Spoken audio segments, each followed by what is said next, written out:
PTI election लड़ेगी, मगर सहाफी मोहम्मद मालिक ने बड़ी खबर दे दी।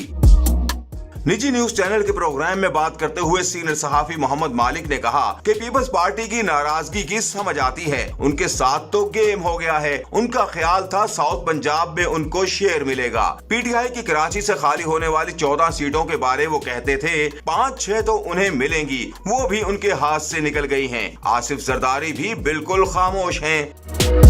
सीनियर तजिया निगार ने कहा कि पीटीआई वन मैन पार्टी है, चेयरमैन पीटीआई हैं या नहीं, लगता है बैलेट पेपर की हद तक उनकी पार्टी को इलेक्शन लड़ने दिया जाएगा। दूसरी जानिब पीपल्स पार्टी भी नाराज है और फजलुर रहमान का भी ख्याल है जो उनका हिस्सा है वो उन्हें नहीं मिल रहा। उस पर नून लीग के खिलाफ शायद दीगर पार्टियों से बात कर लें, मगर जो बातें वो एक्सेप्ट कर रहे हैं वो रिलीफ ना उन्हें किसी इत्तेहाद से मिल सकता है और ना ही किसी मुखालिफत से। जो रिलीफ वो ढूंढ रहे हैं वो इमरान खान से मिल सकता है।